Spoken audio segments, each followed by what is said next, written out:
So we're going to take a couple of weeks here as we move towards Good Friday and towards Easter, and we call it Resurrection Sunday if we're being more holy, and really kind of ask some questions about just in time and space and in the reality of what it means to follow Jesus and know God. Like how do we get to the cross?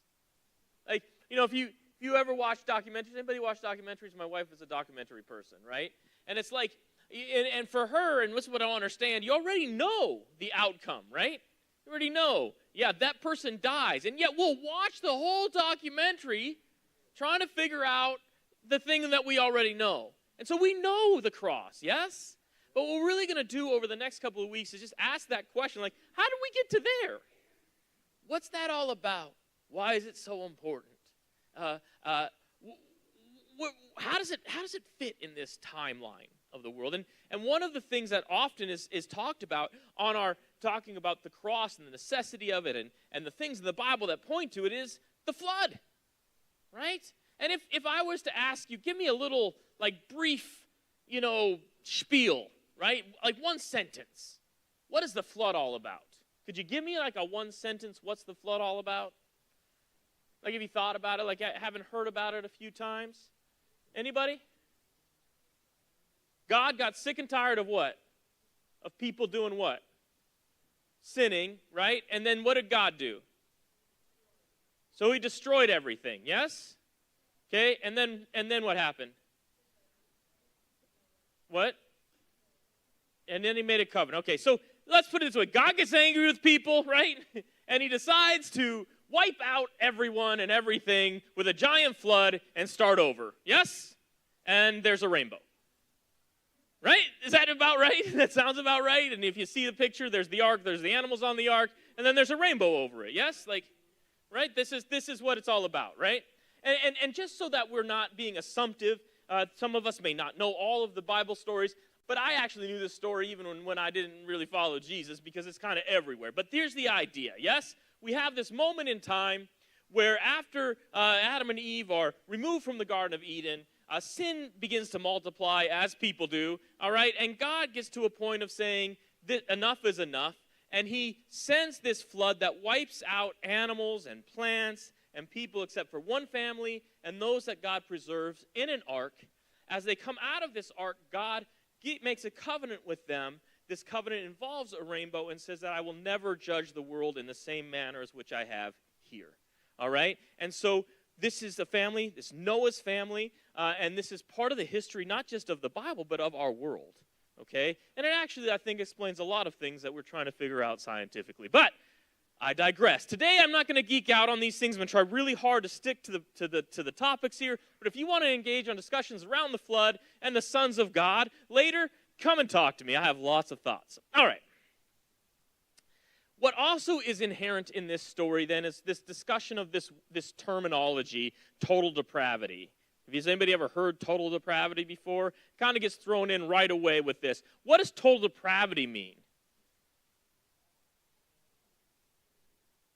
Right, okay, so very simply, as Paul put it, all have sinned and fall short of the glory of God. So the reason for the flood is because of total depravity. There's sin, and God wants to wipe sin off the face of the earth, right?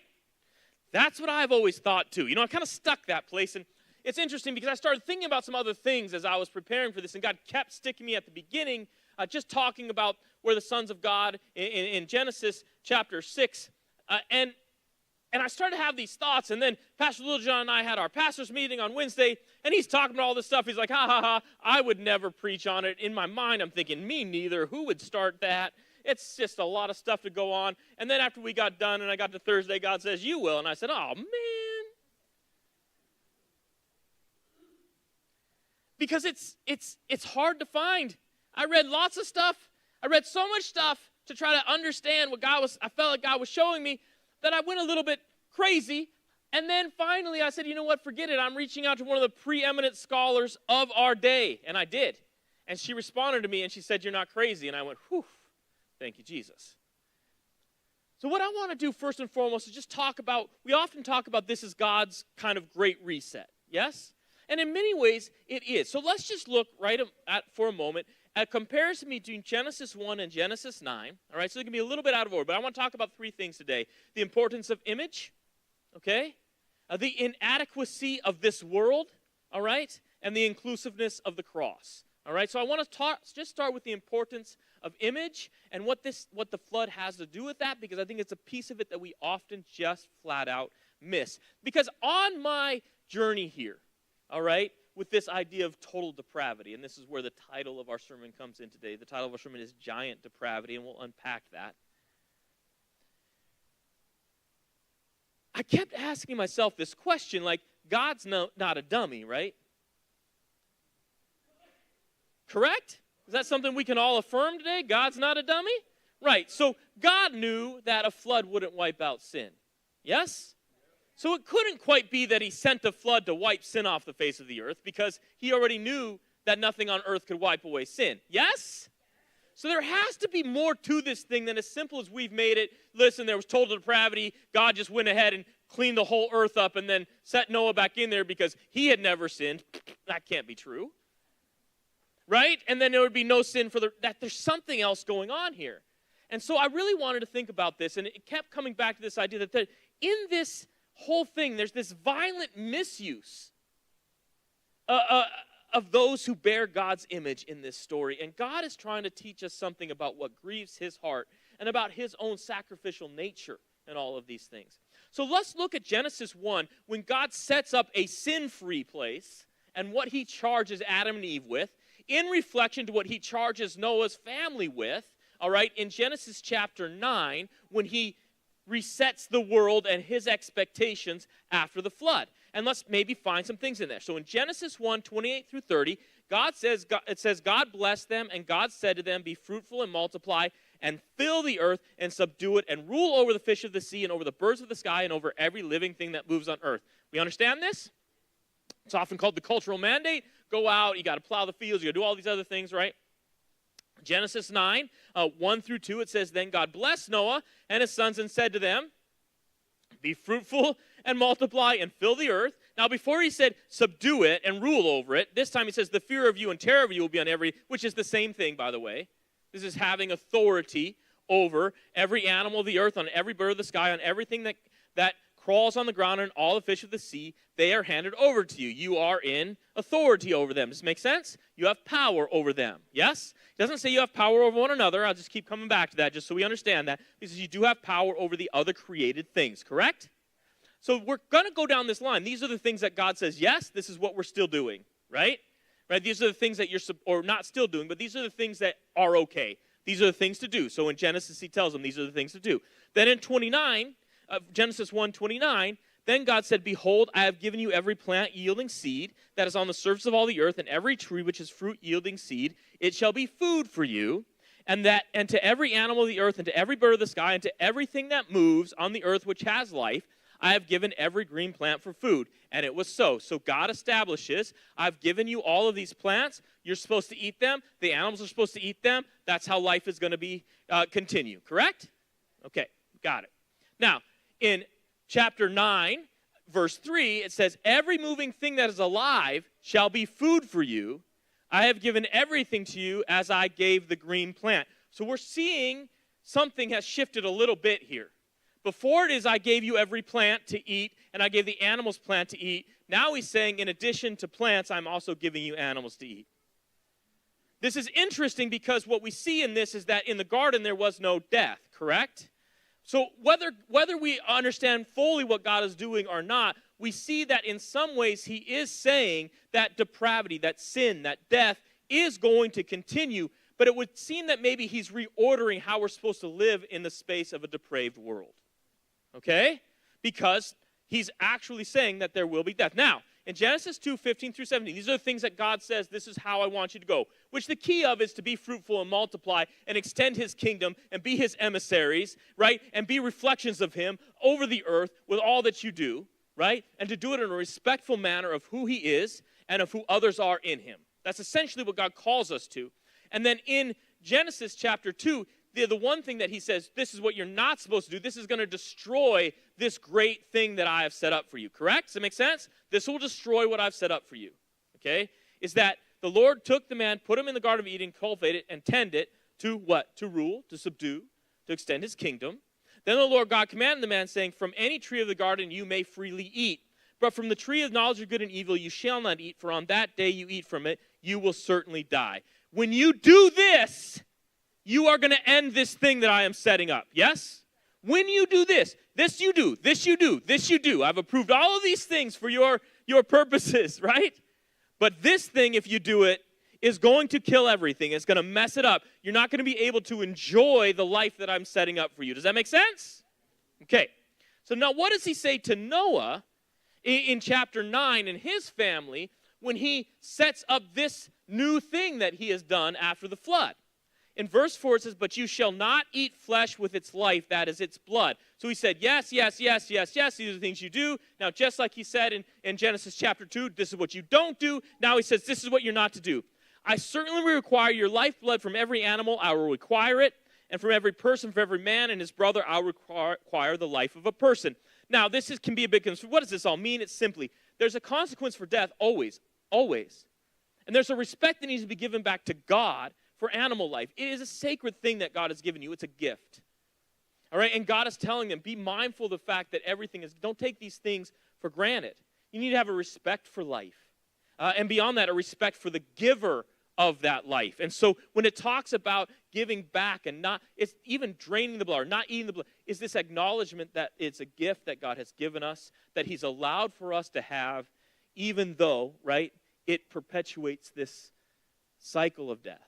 And he says, furthermore, he says to them, and just so you know, if you take the life of someone else, you will lose yours. Okay, so remember when he said, if you eat from this garden, you will die. Now he's saying, if you take life, you will die. So, I'll unpack that in a second. But it said, for whoever sheds human blood, by his blood shall, by man his blood shall be shed, for in the image of God he made mankind.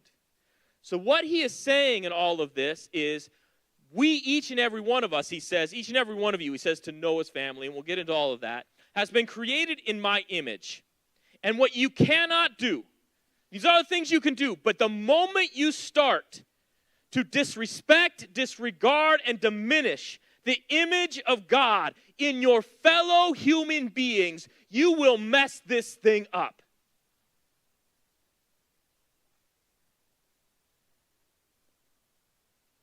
And after he says that, but be fruitful and multiply, populate the earth abundantly and multiply in it, but respect the image of God in each and every person. Okay, that's essentially what he says. So,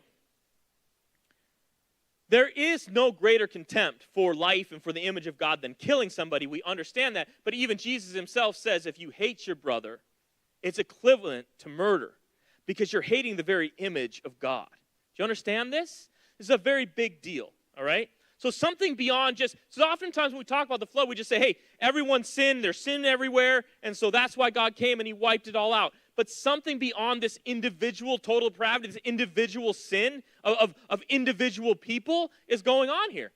Like, so the wiping out of sin and all these other things, right? There's more than just that. God says, let me catch back up here a second. So something beyond just like, hey, God looked down, everybody was sinning, and he just decided there's something deeper here.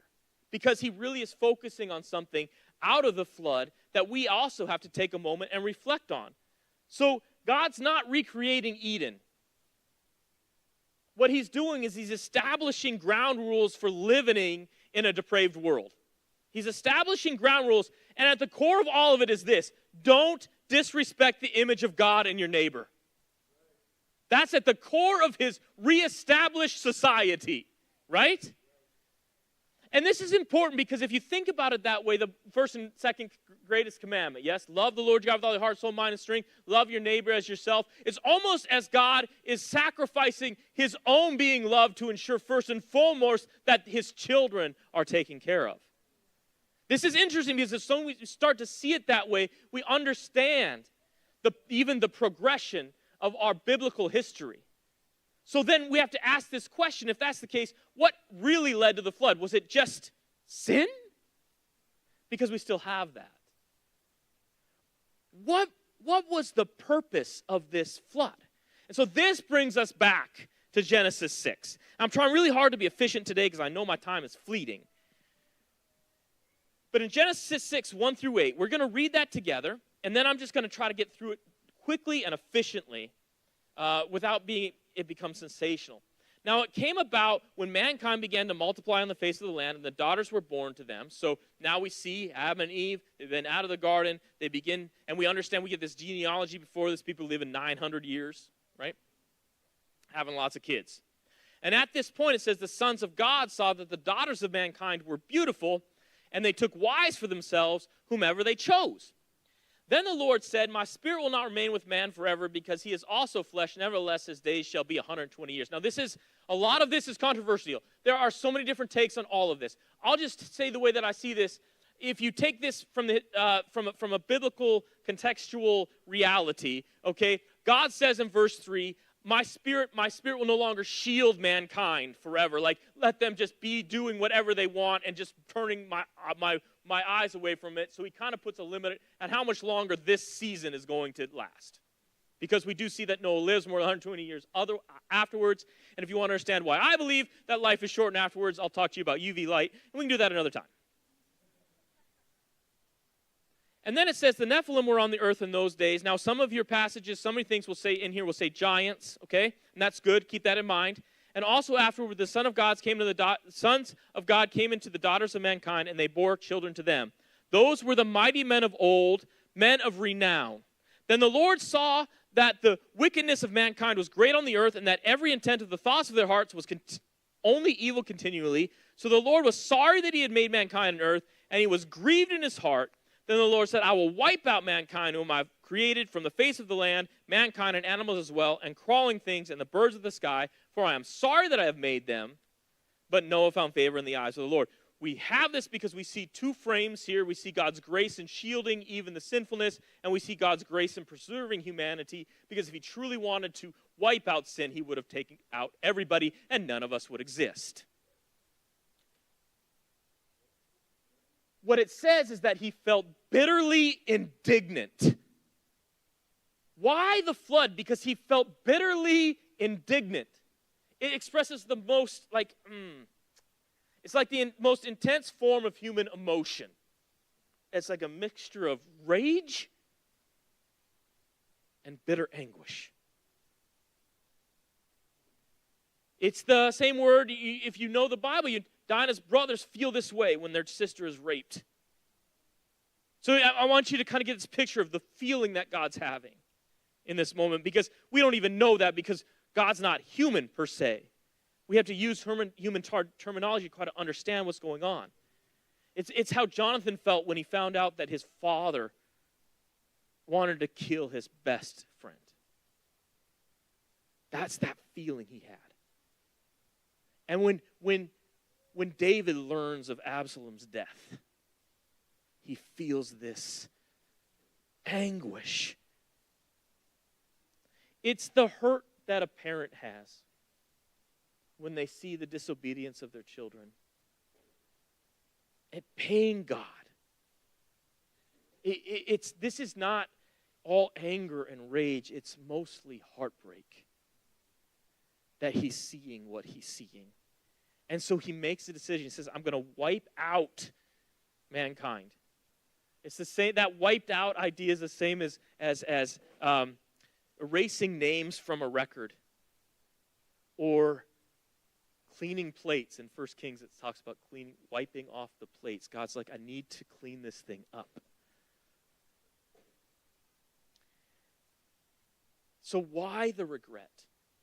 Why the wiping out? We know on a bigger scale it's sin, but is there some other things that we can see here? In verse 5, it says, the Lord saw that the wickedness of mankind was great on earth, and that every intent of the thoughts of their hearts was only evil continually.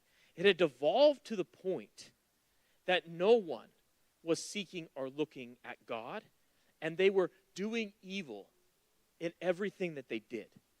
Now, in verse 11 now, this is where it gets even deeper. Now it says, now the earth was corrupt in the sight of God. Okay? And the earth was filled with violence. This is really important for us to see today. The earth was filled with violence. Now, we would say the earth was filled with sin, but God saw what God was looking at, what God was so grieved by was violence. And can violence be done to God? Well, kind of, but he's unassailable. So when he's talking about being grieved by violence, he's being grieved deeply by what people are doing to one another. And God looked on the earth, and behold, it was corrupt, for humanity was corrupted, had corrupted its way on earth.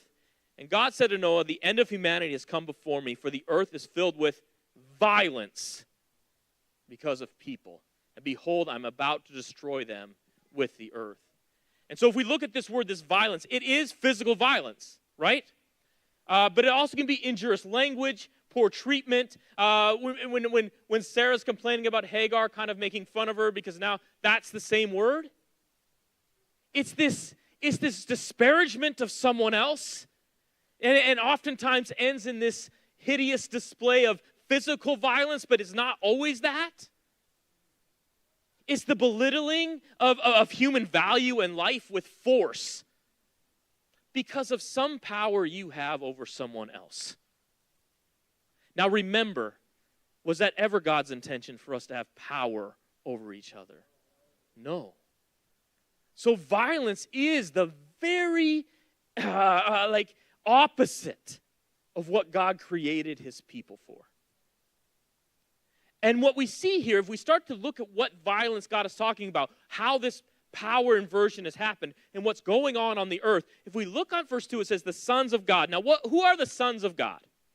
Now, until this guy named Augustine, who's really a pretty awesome dude, came along, there really was no argument, okay? These were seen as fallen angels, beings that had a power that was beyond what human beings would have. And there was this weird thing that was happening. And what happens a lot in Christianity and in many different things is that we try to make things less fantastic so they become more believable. I believe that's what's happened over time. People try to turn this into, well, the sons of God were the sons of Seth, and the sons of mankind were the sons of Cain. And they try to make that all work together. But contextually, can I just say this? Contextually, that doesn't make a lot of sense. That idea, the sons of God, which is Hebrew, Bene Elohim, all right? Sons of God is only used as for heavenly beings in the Old Testament. So why would it be different here? The term mankind is reused throughout this, so it doesn't seem like it just applies to the children of Cain, but rather to all of humanity. And so let's just look at this from that just for a moment. But we also need to understand that purpose isn't really about whether or not these are fantastical beings, but more about what's happening because they have power. And the fact that they live for hundreds and hundreds of years. The reality that's happening in this place, I just want you to think about it. So even when the term giants, which is Nephilim, some of you will say giants, this idea is that it's not so much about their size even. It implies that they are reckless, they're ferocious, they're impious, they're daring, mighty men and women, right? Who they spread devastation, they spread carnage for year after year after year. With a power that was never intended to be on earth mixed in with the human experience. We have this power inversion happening here. Okay? And when we look at verse 2, it says, the sons of God saw the daughters of mankind were beautiful, and they romanced them. It doesn't say that. It says they took them. I don't want us to miss that. They came in with power over other beings, in this case, human beings, who were in the image of God, and they imposed their power upon them. This word take sometimes refers to marriage, but really it actually also very often refers to rape. They took whatever they wanted, however they wanted it, and their offspring inherited that same power to wield against others. So now we have this situation where we can't just say, oh, it's just total depravity. Everybody's sinning equally. That's not exactly what's happening here. It's not, oh, we all deserve these things, and we're all just here, because that's true. We've all done things to separate us from God, but depravity has different effects on different people. So, let's look at it this way. And I'm going to skip over some of this other stuff. We can go back to that or stuff if you want. I just want you to look at it this way. We have a group of people with power that is not the way God intended, having power over other people, and what they are using their power for is for their own gain, whatever that might cost someone else, and the outpouring of this is violence, violence, violence. And what is happening is that people are no longer be seen as the creation of God, but rather the fodder for whatever they want. So we have a world of violence being run by a group of beings that has wielded their depravity, listen to this, to gain power. There's an elite class, yes? That can't be stopped, and that perpetuates violence. These are what many people would call, later on, I believe anyways, what you'd kind of term the malevolent gods who do whatever they want, whenever they want, because they can. And undoubtedly in this type of a thing, and yes, some of this is speculation, we have to see that at some point, fear of these things has to turn to worship, correct?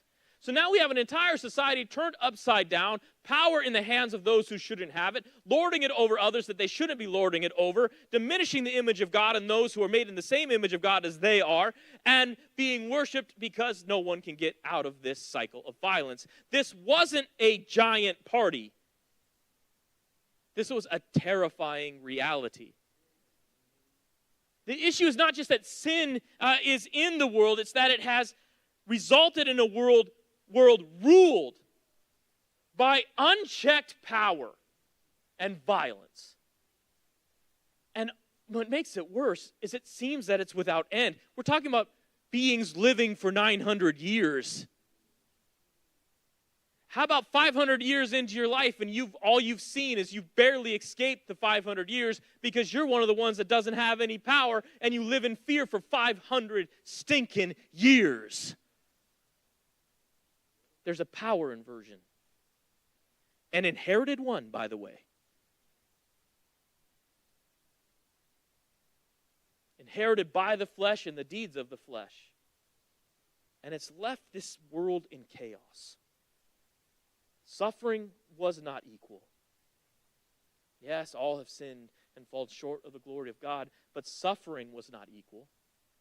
All were evil, but the evil of some was to the greater detriment of others. This, brothers and sisters, is communal depravity. This is giant depravity. It diminishes and belittles the image of God in those he has created with love and purpose. And God doesn't tolerate the diminishing and degradation of the Imago Dei. Sin was in the world, but the ungodly power was destroying it. It wasn't this flood about removing sin. It was about restoring the dignity of every single person and giving back to humanity an opportunity to live a life that had some justice and hope. God doesn't satisfy his own sorrow first.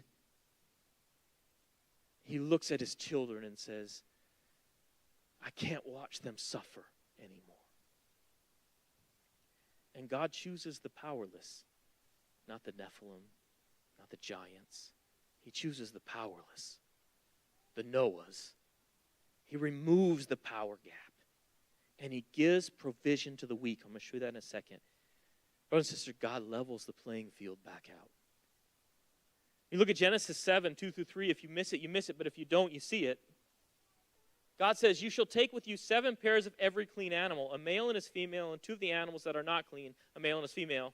Also the birds of the sky, 7 pairs, male and female, to keep their offspring alive on the face of the earth. Now, some of this is a Jewish, a Hebrew writer, Moses, writing back because there weren't clean and unclean animals at the time. But if we look at it from a point of view of understanding what clean animals are, those would be the best food sources, correct? Right? And we have to understand that what's obviously happening across even creation, because God is saying it, is that it's just death and violence. And so there is a subversion here. There's something going on. And God, even in what he preserves on the ark, actually says, no, don't just take a pair of each animal so we have all predators and all these. No. What I want you to do is, yes, make sure that everything survives, but let's give us an advantage here. We're going to put 7 pairs of these clean animals, right? And we're going to make sure that there is abundant food. Isn't this interesting? Because God has a chance here. And so he resets the deck a bit. And so, so he's giving Noah, he's giving the underprivileged, he's giving those who are downtrodden, he's giving them fresh hope, fresh relief. And he's not just throwing them out there after the flood. He's giving them a reality that really can sustain them. And so when we think about this, you go, God, well, Josh, I don't know. I understand, but is this really about the image of God and people and us not treating each other right? Is that really what this flood is about? Well, not totally. I can't put that all in there. I can't, but I can see very clearly that God is grieved mostly by what is happening to his children at the hands of his children. And so, why do I say that? Well, in Genesis 9, Noah waits all about like one season to make a big old sin. Because he just grows a vineyard, and out of that vineyard, he takes the blessing of God, turns it into wine, and gets drunk. Okay? So in Genesis 9:20, it says that Noah began farming and planted a vineyard. He drank some of the wine and became drunk and uncovered himself inside his tent. He sinned. Ham, the father of Canaan, saw the naked of his father and told his 2 brothers outside. Now, we have to take some context here to understand what's happening. He's making fun of his father. He is perpetrating violence. I just want you to see this. Remember Ananias and Sapphira, who kind of commit a sin that many of us have actually committed and not died for? But it feels like God is trying to preserve the sanctity of the season he has started. And he has just told them, listen, I don't want you going and denigrating the image of God in your fellow human beings. And then Ham does it. Now watch this. Shem and Japheth took a garment, laid it on both their shoulders, and walked backward and covered the nakedness of their father. They preserved his human dignity. They saw the Imago Dei, and they looked past the sin and still cared for who he was. So that they did not see their father's nakedness, so that they would not do violence to him. And when Noah awoke from his wine, he knew that his youngest son had done to him. And he said, cursed be Canaan, and a servant of servants he shall be to his brothers. Just for a moment, understand, Noah has sinned, but the one who really, really is cursed is the one who, what? Does violence to the image of God.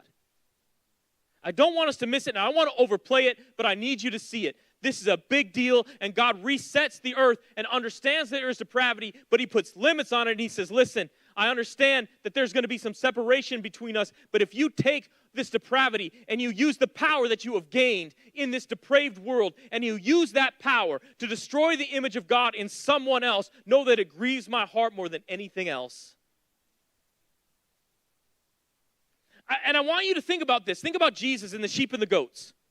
When he talks about the end of the world and the great sin that he really sees, what is it? That you didn't care for your brothers and sisters. They were hungry. You didn't feed them. You chose you. They were in prison. You didn't visit them. You chose you. See, the problem is that sin always leads to violence, doesn't it? And the breakdown of community. Sin takes power and misuses it. And this is why an earthly government, by the way, will never do justice for all. It's also why we need to start taking what breaks God's heart seriously, brothers and sisters. Because we're trending as a society and as a people towards giant communal depravity all over again. In Matthew 24, and this is the sobering reality, Jesus says, but about the day and hour no one knows, but even the angels of heaven, nor the Son, but the Father alone. For the coming of the Son of Man will be just like the days of Noah. For as those days before the flood, they were eating and drinking, marrying, giving in marriage until the day that Noah entered the ark, and they did not understand until the flood came and took them all away. So will the coming of the Son of Man be. At that time there will be 2 men in a field, one will be taken away, one will be left. 2 women will be grinding at the mill, one will be taken and one will be left. Therefore be on the alert, for you do not know which day your Lord is coming. Brothers and sisters, we're not understanding that we are grieving deeply the heart of God, the way that we are trending. And if you don't think that's true, I got a brother here, Vinegar. Go talk to him. Look at his Facebook feed if you want to see the way that people are disrespecting, denigrating, and destroying the image of God and others who have been created by their same God. Look at the history of North America and what it's built upon. We have to acknowledge, you can call it whatever you want. You know, you can call it power, you can call it blessing, you can call it privilege. I know when I say privilege, everybody's like, ah! But it's true. You're blessed to be a blessing, correct? We're empowered to empower.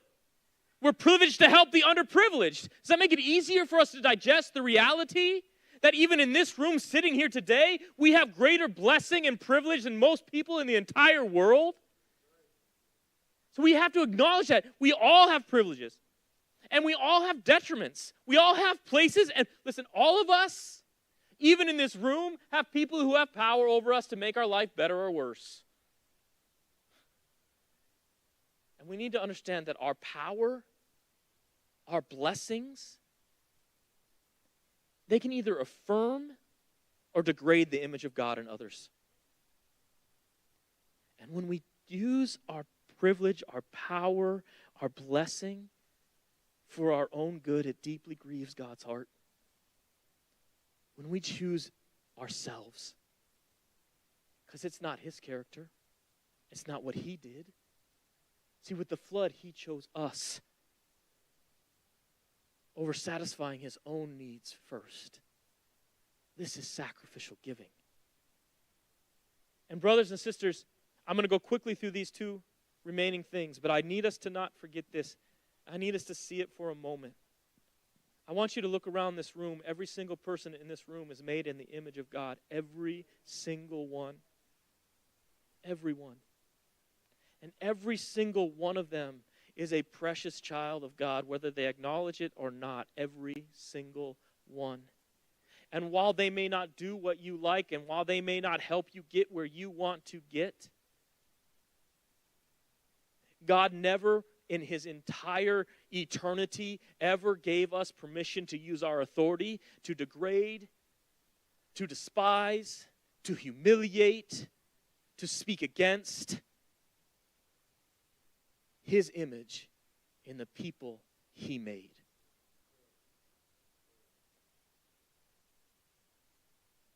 But the flood also teaches us about the inadequacy of this world. The complete inadequacy of anything on earth to wipe away sin. I want you to see this as well, very quick and very easy, very simple.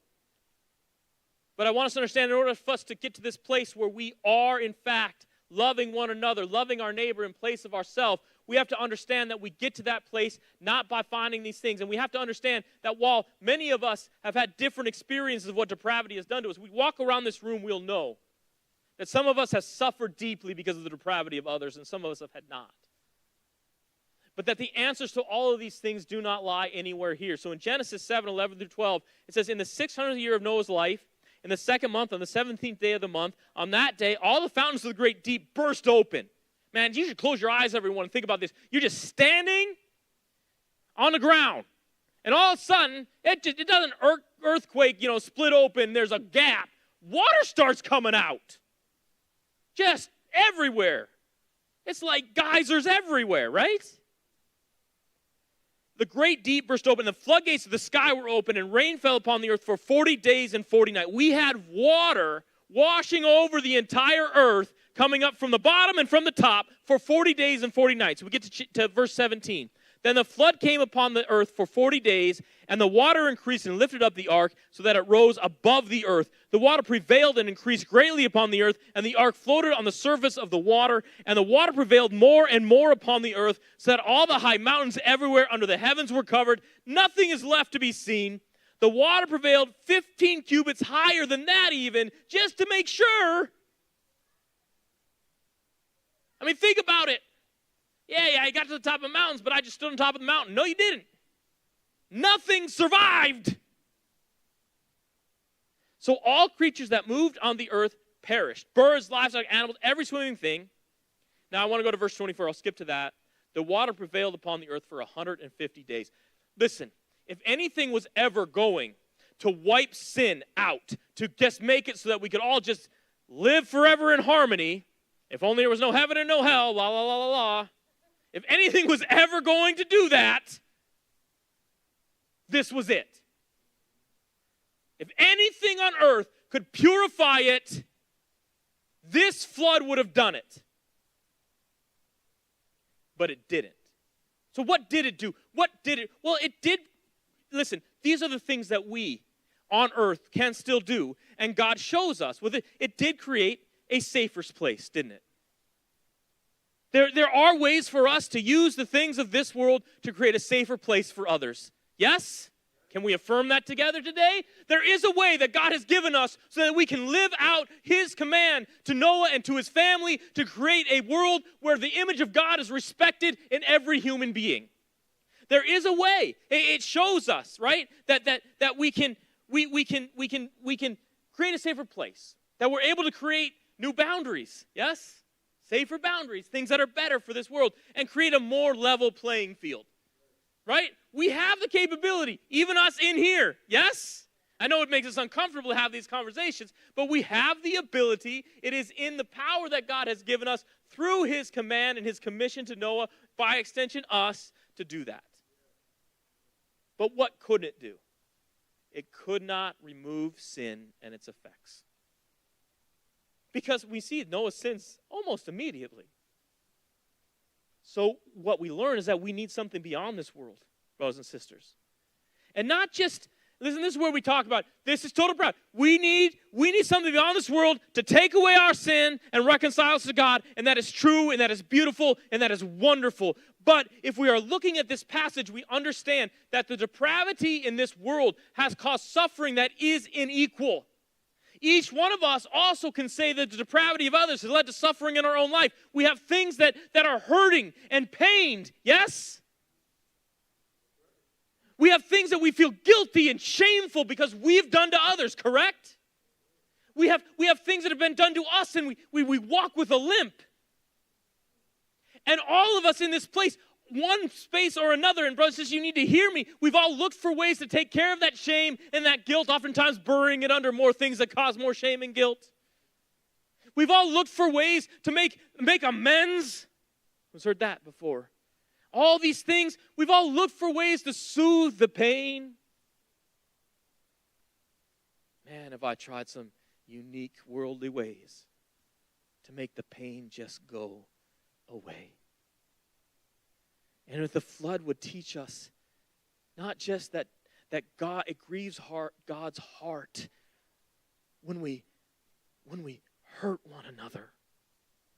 It would teach us that hurt can never be taken away by the things of this world. If God himself couldn't cleanse the world from sin with the things of this world, how can we cleanse ourselves? How can we heal ourselves from the sin of others? God flooded the entire world under millions and billions, trillions perhaps, of gallons of water to cleanse it, and it didn't eradicate sin. You see, only Jesus can do that. And that's the inclusiveness of the cross, and it's the last piece that this flood teaches us. It's the covenant of the rainbow, the promise that your sin and what has been done to you can be washed away because Jesus dies for everyone. In Genesis 9, 8 through 19 is the last piece that we'll read, and we'll get into it. We'll close. Then God spoke to Noah and to his sons with him, saying, "Now behold, I myself am establishing my covenant with you and with your descendants after you." I want to stop. Just stop. At this point, who is on the earth, human-wise, other than Noah and his family? Zero. Zip. Now, let me ask you a question. How do you get more people? Don't really answer it graphically. But they don't just spring up from the earth, correct? All right, despite what we might have learned. Yes?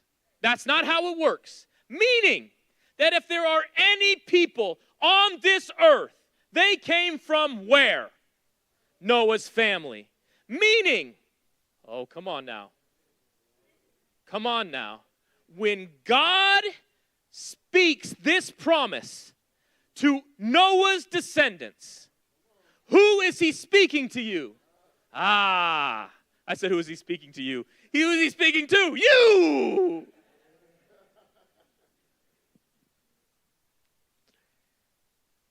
Come on now. Come on now. Thousands of years ago, God made a promise to you. He made a promise to us. He made a promise to every single person he would create in his image. And what did we say? Every single person in this place is what? Oh, man, turn to somebody and say, you are created in God's image. Turn them and say to somebody else, you are created in God's image. You want to throw something in there? God never makes junk. Tell them that. God never once made junk. Everything God has ever made, he has made good. So there is something good about you. Now I want you to look at somebody else and say, God created you from Noah's family. Now I want you to say this, the rainbow is for you. It is not for one single community. It is not for one single person. The rainbow is a promise to all of God's creation.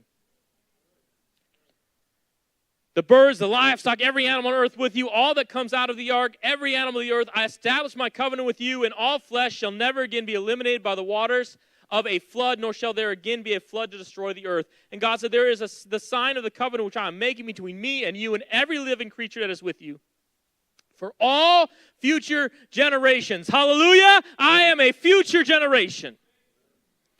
Generation X, Generation Y, or Z, whatever it is now, millennials. Even millennials. God looked ahead at millennials and said, yep, you too. I have set my rainbow in the cloud, and it shall serve as a sign of a covenant between me and the earth. It shall come about when I make a cloud appear over the earth, that the rainbow will be seen in the cloud, and I will remember my covenant, which is between me and you and every living creature of all flesh, and never again shall the water become a flood to destroy all flesh. When the rainbow is in the cloud, then I will look at it to remember the everlasting covenant between God and every living creature of all flesh that is on the earth. And God said to Noah, this is the sign of the covenant which I have established between me and all the flesh that is on earth. Now the sons of Noah who came out of the ark were Shem, Ham, Japheth.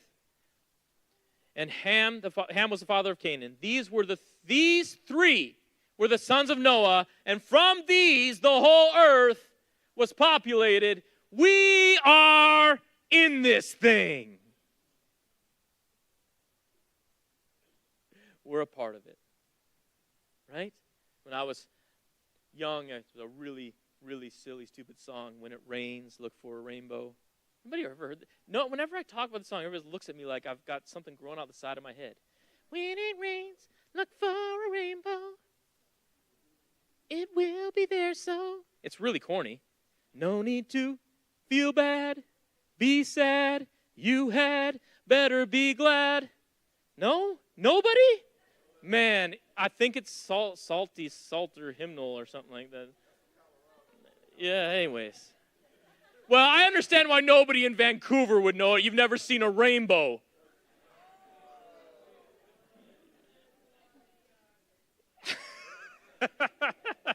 Where I grew up, we see rainbows just about every week.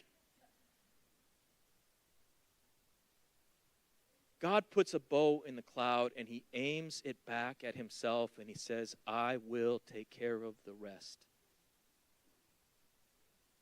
He puts it upon us to love one another, and then he reconciles himself to us only through the cross. That was God's promise to every descendant of Noah. He would provide what nothing and no one else on earth could. The solution to evil that takes over our hearts. The restoration of the image of God through Jesus Christ, the perfect image of God. Jesus, brothers and sisters, would take the arrow. So let me ask you this. Do you have power you can lord over someone else? Do you? Do you have power? Just stop for a moment. Do you have blessings? Do you have the ability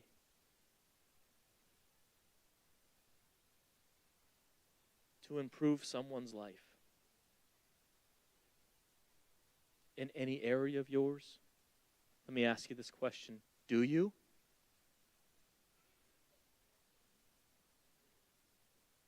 Now I'll ask you the same question. Do you do it?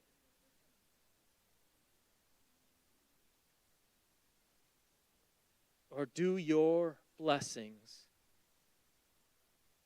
stop with you? Let me ask you another question. Are you lording those blessings over others? Because that's not what you were designed to do. And it's the very thing that grieves God's heart. Are you carrying guilt? Are you carrying shame over what you've done? These are good questions to ask today. Are you limping from what's been done to you? Do you live in fear of what's happening in the world?